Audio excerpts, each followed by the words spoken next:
दोस्तों, आप देख रहे हैं आज कहानी स्टोरी के साथ। तो दोस्तों चलते कहानी को। दोस्तों, महेंद्र दीवाना की यह कहानी है। उसने बीए तक का आवास किया हुआ था और वह उत्तर प्रदेश का रहस्या था। स्वभाव से मिलानसार होने के कारण मैं बहुत ही जल्द दोस्त बन लेता हूँ।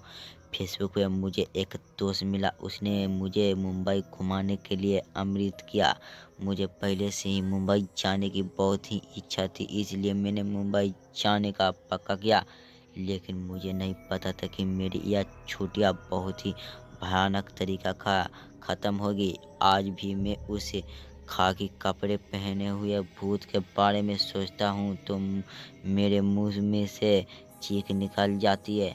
मुंबई में मेरे दोस्त प्रतीक ने रेलवे स्टेशन के पास वाला घर पे मुझे रहने के लिए जगह दिया।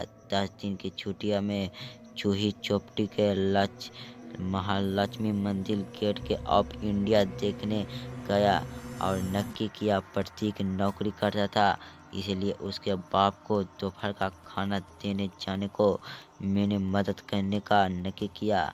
मुझे नहीं पता था कि दोस्त के पिताजी की मदद मुझे बहुत ही भारे पड़ने वाली है। या मीरा रोड के टिफिन लेके जा रहा था। अचानक मेरी नज़र दाई और खाई कलर के कपड़े पहने हुए एक आदमी पे पड़ी। मुझे लगा कि वह एक रेलवे का कर्मचारी होगा। मैंने उसका देखकर अपना सिर थोड़ा हिलाया और उसने भी अपना सिर हिलाया, लेकिन मैं जैसे ही आगे बढ़ा वह आदमी रेलवे के पार्ट पे आगे आगे चलने लगा। आप मुझे डर के कारण पसीना होने लगा, क्योंकि मुझे लगा कि वह मनस्किन के रूप के अवस्था है या फिर वह मुझे मार के लूट लेना चाहता है। मैंने अपनी चलाने की स्पीड बढ़ा दी तो उस आदमी ने भी मेरे साथ दौड़ने लगा। दौड़ते दौड़ते तो अचानक उसने एक पत्थर उठा लिया और दूसरे हाथ में पहले से ही एक लकड़ी थी। जब वह पत्थर लेने के लिए नीचे झुका था, उसकी पीठ मेरी ओर हुई तो मैंने देखा कि उसकी पीठ के मांस पे टुकड़े टुकड़े लटक रहे थे और खून की धार बह रही थी। तब मुझे पता चला कि मेरी उसके साथ मुलाकात हो चुकी है। अचानक ट्रेन की सीटी बजी और सीटी बजाने के साथ ही उस आदमी की चीख निकाली।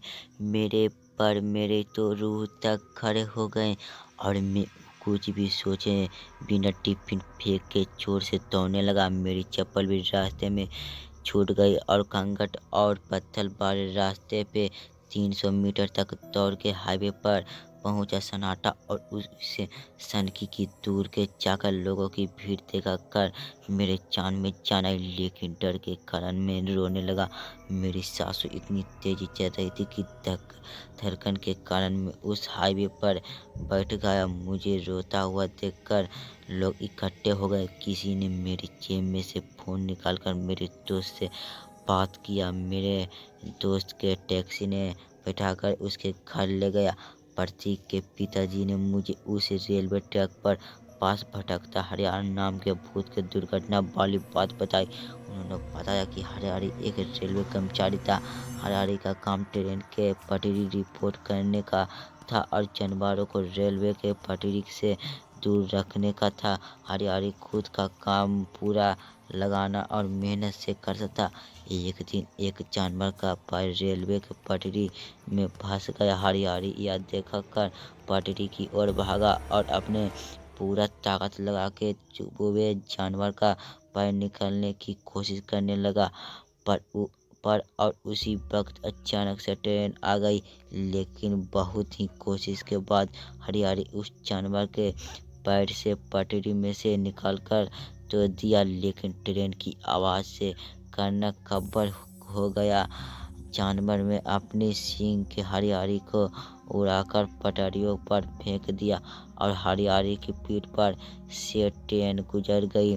साथिया, यही कारण से हरियाणी ट्रेन के पटरी से गुजर रही कि हल्के व्यक्ति को ट्रक से द्वारा भाग रहा है। और बहुत बाद दोपहर में जानवर उस जगह पे जाकर जोर जोर से चीख रहे हैं। शायद उनके भी डर के हरियाणी रेलवे पटरी से दूर भागना चाहता था ताकि किसी के साथ उसके जैसी दुर्घटना ना हो। 10 दिन की छुट्टियां 4 ही दिन में पूरी करके मैं ट्रेन के बदले बस में वापस अपने काम चला गया।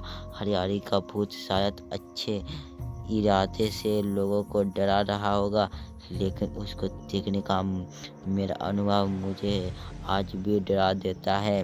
दोस्तों, आपको यह कहानी कैसी लगी प्लीज़ हमें कमेंट करके ज़रूर बताएं।